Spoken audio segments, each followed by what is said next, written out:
जय हिंद साथियों, स्वागत है आप सभी का फिर से एक नए एपिसोड में। दोस्तों, यह वीडियो इस सीरीज का पार्ट 6 है जिसमें हम बात कर रहे हैं DPP 6 की। ओके, तो बढ़ते हैं अपने क्वेश्चन नंबर 1 की ओर। क्वेश्चन नंबर 1 है साथियों, निम्नलिखित में से कौन संयोजक संख्या है?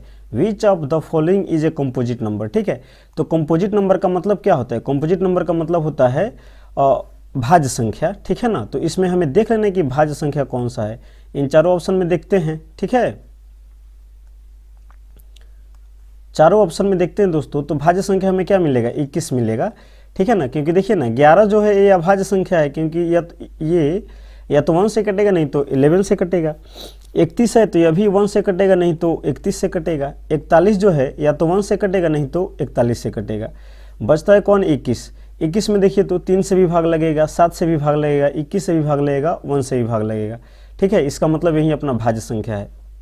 ठीक है, आई होप कि ये क्वेश्चन आप लोग समझ गए होंगे। बढ़ते हैं क्वेश्चन नंबर 2 पे। क्वेश्चन नंबर 2 है, निम्नलिखित में से कौन अभाज्य संख्या है? ठीक है, अब इन चारों ऑप्शन में हमें देखना है कि अभाज्य संख्या कौन है, तो ऑप्शन नंबर डी हो जाएगा। देख लीजिए 31 क्या होता है? अभाज्य संख्या होता है। क्वेश्चन नंबर 3 है साथियों, दो संख्याओं का मौसा 27 तथा लौसा 162 है। यदि उनमें से एक संख्या 54 है तो दूसरी संख्या क्या होगी? तो देखिए यहाँ पे लौसा और मौसा दिया हुआ है, एक संख्या दिया है, हमें दूसरी संख्या ज्ञात करनी है। तो हमें पता है दो संख्याओं का लौसा और मौसा का जो गुणनफल होता है उन दोनों संख्याओं के गुणनफल के बराबर होता है। तो इसलिए हम लिख सकते हैं एलसीएम गुना एचसीएफ, यानी कि मौसा जो दिया हुआ है 27 गुना फिर 162 बराबर, चलिए दूसरी संख्या को हम x मान लेते हैं और पहली संख्या जो दी हुई है कितनी है? 54। यही हमें x का मान निकाल लेंगे तो काम हो जाएगा, यानी कि एलसीएम गुने एचसीएफ बराबर एक संख्या गुने दूसरी संख्या। ये तो फॉर्मूला ही होता है। अब यहाँ से x का मान हम फाइंड करेंगे, तो 27 गुना 162, ठीक है, बटा, यहाँ देखिएगा ये 54 जो है गुना में इधर आएगा तो कहाँ चला आएगा? बटा में, तो 54 बराबर इधर क्या बच गया? x। देख लीजिए 27 दूनी 54, 2 से इसको कटाइए तो 2 से कटेगा ये, 2 अठे 16 या 2 इकाई 2, इसलिए x बराबर कितना मिल गया? 81। ठीक है, ऑप्शन नंबर देख लीजिए डी। 3 नंबर के लिए ऑप्शन नंबर कौन सही है? डी है। बढ़ते हैं क्वेश्चन नंबर 4 पे। संख्याएं 12, 15 एवं 21 का मौसा क्या है ना? तो इसका मौसा निकालने के लिए हम लोग अभाज्य गुणनखंड निकाल लेते हैं। 12 बराबर हो जाएगा साथियों 2 दूनी 4 तिहाई 12, ये हो गया अभाज्य गुणनखंड किसका? 12 का। फिर लिखते हैं 15। 15 का अभाज्य गुणनखंड होगा साथियों 3 गुने 5। ठीक है, फिर लेते हैं 21। 21 का जो अभाज्य गुणनखंड है वो हो जाएगा 3 गुने 7। अब HCF कैसे निकालते हैं हम लोग? HCF देखते हैं कि तीनों में जो है कॉमन कौन आ रहा है, तो देखिए 3 आ रहा है कॉमन, यानी कि HCF क्या हो जाएगा? 3। ऑप्शन नंबर क्या हो जाएगा? 4 के लिए ऑप्शन नंबर ए सही है। ठीक है, बढ़ते हैं क्वेश्चन नंबर 5 पे। 5 नंबर क्वेश्चन है साथियों, दो संख्याओं के गुणनफल 8670 है और उनका मौसा 17 है, तो लौसा क्या होगा ना? तो एलसीएम निकालना है। तो देखिए ना, हमें पता है एलसीएम गुना एचसीएफ बराबर दो संख्याओं का गुणनफल। ठीक है, दो संख्याओं का, ठीक है, दो संख्याओं का गुणनफल। ठीक है ना, ओके। तो अब हम इसी फार्मूला पे प्लॉट कर देंगे। तो एलसीएम का मान कितना दिया? नहीं, एलसीएम तो निकालना ही है, एलसीएम नहीं दिया है, गुना एचसीएफ कितना दिया हुआ है? 17 बराबर दो संख्या का गुणनफल कितना है? 8670।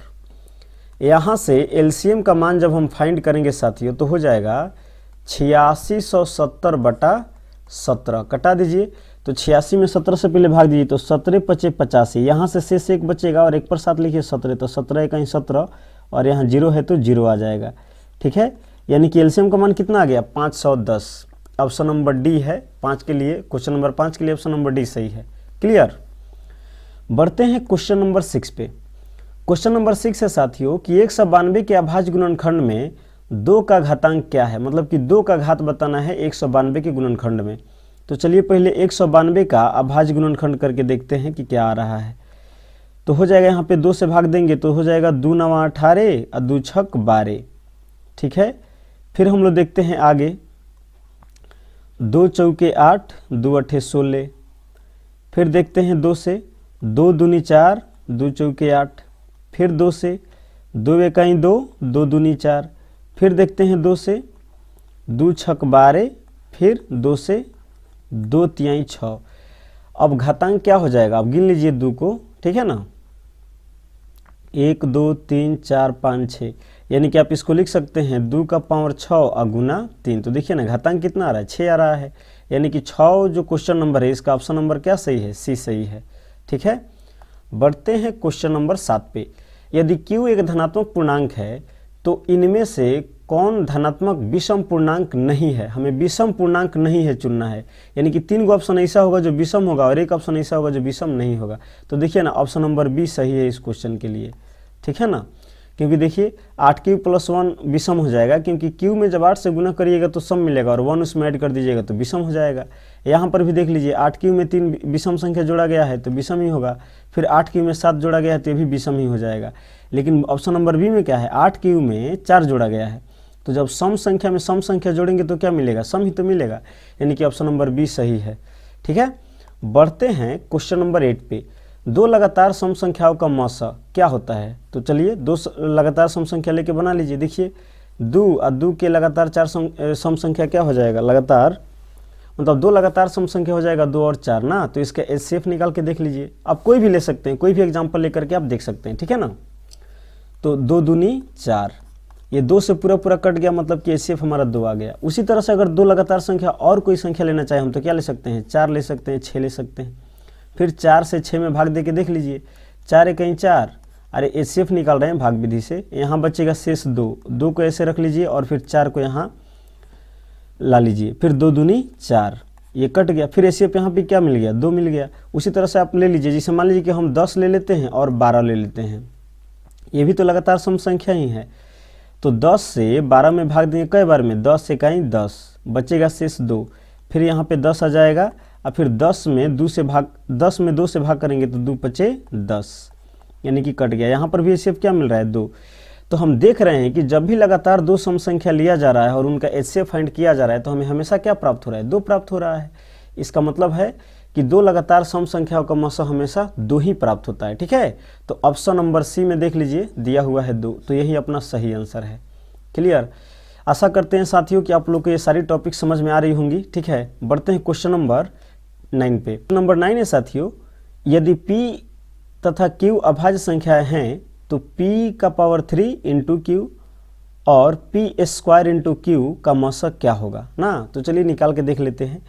यहाँ लिखते हैं हम लोग p का पावर 3 इंटू क्यू बराबर p गुना p गुना q, फिर यहाँ पे है p² इंटू क्यू, तो हो जाएगा p गुना q।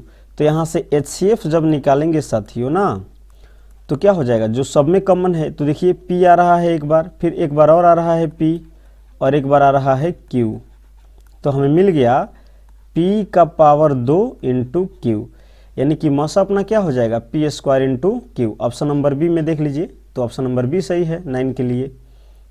बढ़ते हैं 10 नंबर पे, क्वेश्चन नंबर 10 पे। 234 के अभाज्य गुणनखंड में 3 का घात क्या है। तो सबसे पहले 234 का गुणनखंड कर लीजिए, ठीक है, और इसमें जय 3 गुणनखंड में आएगा उसका पावर उतना ही हो जाएगा। तो इसको हम लोग 2 से पहले भाग लगा लेते हैं, तो 2 1 2, 2 1 2, 2 7 14, 117 में अब कितना से भाग लगेगा, 3 से, तो 3 3 का 9, 3 9 27। ओके, फिर से एक बार 3 से भाग लग जाएगा, 3 1 3, 3 3 का 9। अब 13 अभाज्य संख्या आ गया तो आगे भाग नहीं लगेगा, मतलब यहाँ देखिए 3 कई गो आ गया, 2 गो, तो इसको हम लिख सकते हैं 2 गुना 3 का पावर 2 गुना 13। तो 3 का घात कितना आ रहा है, 2 आ रहा है, यानी कि 10 नंबर जो क्वेश्चन है इसका ऑप्शन नंबर सी सही है। क्लियर, बढ़ते हैं क्वेश्चन नंबर 11 पे। साथियों यहाँ पे क्वेश्चन दिया हुआ है a बराबर 2 का पावर 3 गुना 3, b बराबर 2 गुना 3 का पावर 2 और c बराबर दिया हुआ है 3 का पावर n गुना 5 ना। और एलसीएम दिया हुआ है, देखिएगा ध्यान से, 2 का पावर 3 गुना 3 का पावर 2 गुना 5 ना। तो पूछा हुआ है n बराबर व्हाट। अच्छा, एलसीएम निकालने में क्या किया था, जिसका सबसे ज़्यादा घात होता है उसी को लिया जाता है। तो 2 का घात यहाँ पे 3 है तो उसको ले लिया गया है, 3 का घात यहाँ पे 2 है तो ले लिया गया है ना, और एगो 5 यहाँ पे एक बार दिख रहा है। इसका मतलब हुआ, मतलब कि एलसीएम में जब 3 का पावर 2 है तो इसका अधिकतम घात हम क्या ले सकते हैं, 3 तो ले नहीं सकते हैं, 1 ले नहीं सकते हैं, यानी कि अधिकतम घात हम क्या ले सकते हैं, 2। अच्छा, इस क्वेश्चन के लिए ठीक है ना, ऑप्शन नंबर 2 को सही हो सकता है, या तो 1 हो सकता है, नहीं तो मतलब कि क्या हो सकता है, 2 भी हो सकता है। ठीक है, तो इसमें आप लोग ध्यान रखिएगा, यहाँ पे ऑप्शन हो सकता है मिस प्रिंट हो गया हो, कोई एक ही सही होगा। ठीक है ना, तो या तो ऑप्शन नंबर सी सही है, ना तो ऑप्शन नंबर ए सही है। ठीक है, क्योंकि यहाँ पे देखिए ना 3 का पावर 2 दे दिया है, तो यहाँ पे 3 भी हो सकता है, 3 का पावर 2 भी हो सकता है। ठीक है ना, तो ध्यान रखिएगा लो, यहाँ पे मिस प्रिंट हो गया है, 2 का ऑप्शन में आंसर आ गया है, कोई एक ही ऑप्शन दिया हुआ होगा। ठीक है, बढ़ते हैं क्वेश्चन नंबर 12 पे। 12 है प्यारे मित्रों, 156 बराबर 2 का पावर x गुना 3 का पावर y गुना 13 का पावर z हो तो x plus Y plus z। ठीक है, काफ़ी इंटरेस्टिंग क्वेश्चन है ये। ठीक है, अब ध्यान दीजिएगा, 156 जो दिया हुआ है, ठीक है ना, इसका अभाज्य गुणनखंड पहले कर लीजिए, तो हो जाएगा 2 सते 14, 2 अठे 16, फिर हम डिवाइड करेंगे 2 से, 2 तिहाई 6, 2 अठे, सॉरी गाइस, 2 तिहाई 6 और 1 पर 8, 18, तो 2 नवा 18, फिर हम भाग देते हैं कितने से, 3 से, 3 इकाई 3 और 3 त्रिका 9, तो 156 का जो अभाज्य गुणनखंड आया हमारे पास वो आ गया 2 का पावर 2 गुना 3 गुना 13। अच्छा, 3 का पावर 1 भी तो लिख सकते हैं और 13 का पावर भी 1 लिख सकते हैं। इसका मतलब हुआ यह जो 2 है अपना x का मान है, ये जो 1 है y का मान है ना, क्योंकि देख लीजिए 3 का पावर y दिया हुआ है और 1 जो है ये क्या है, ये है अपना z का मान। तो पूछा हुआ है x plus Y plus Z, तो लिख लेंगे इसलिए x plus Y plus Z बराबर, ठीक है, 2 प्लस 1 प्लस 1 कितना आ गया, 3 1 4, यानी कि ऑप्शन नंबर ए सही है क्वेश्चन नंबर 12 के लिए। क्लियर, बढ़ते हैं क्वेश्चन नंबर 13 पे। 2 लगातार विषम संख्याओं का मस्सा। देखिए पिछले क्वेश्चन में इसके पहले क्वेश्चन आया था कि 2 लगातार सम संख्याओं का मस्सा क्या होगा, अब यहाँ पे पूछ दिया विषम का, तो वहीं 2 लगातार विषम संख्या लेकर के उसका निकाल के देख लेते हैं। ठीक है, तो जैसे मान लीजिए पहला विषम संख्या 1 है और उसके बाद मान लीजिए कि 3 है लगातार विषम संख्या, तो अब क्या निकालेंगे इसका HCF, तो 1 से 3 में भाग देंगे। ध्यान रखिएगा HCF निकालते समय हमेशा छोटी संख्या से बड़ी संख्या में भाग दिया जाता है। ठीक है ना, तो 1 तिहाई 3 ये कट गया, तो 1 से पूरा पूरा कटा तो यही मस्सा अपना 1 हो जाएगा। ठीक है ना, अच्छा कुछ और एग्जाम्पल लेके देख लेते हैं, जैसे कि 3 है और 3 के बाद क्या होगा, 5 होगा, माने लगातार विषम संख्या, तो फिर यहाँ पर भी मस्सा निकाल के देख ही लेते हैं। 3 से भाग देंगे 5 में तो एक बार में कटेगा, तो कितना आएगा 2, फिर 2 को ऐसे करके भाज्य बना लेंगे 3 को और यहाँ पे मिल जाएगा 2 इकाई 2, फिर हमें क्या मिल गया 1 शेष, फिर इसको घेरिए और यहाँ पे 2 ला दीजिए, 1 दूनी 2। देख रहे हैं हमेशा HCF क्या मिल रहा है, 1 ही मिल रहा है, यानी कि 2 लगातार विषम संख्या लेने पर आपको हमेशा जो HCF होगी क्या मिलेगी, 1 ही मिलेगा। तो यही अपना ऑप्शन नंबर क्या हो जाएगा, 20 सही हो जाएगा। ठीक है ना, बढ़ते हैं क्वेश्चन नंबर 14 पे। दिया हुआ है 0.105 को 2 के पावर n गुने 5 के पावर m के रूप में लिखा जा सकता है, माने इसका रूप क्या होगा, 2 के पावर n गुने 5 के पावर m के रूप में। तो इसको पहले बदलते हैं, देखिए 105 बटा 1000 तो लिख ही सकते हैं इसको, क्योंकि दशमलव के बाद 3 अंक है तो नीचे 1000 आ जाएगा।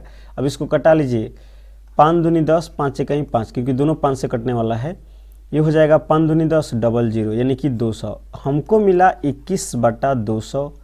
चलिए अब 200 का यहाँ पे हम क्या कर लेते हैं, अभाज्य गुणनखंड कर लेते हैं। ठीक है, तो 2 से कटाएंगे तो यहाँ पे 100 आ जाएगा।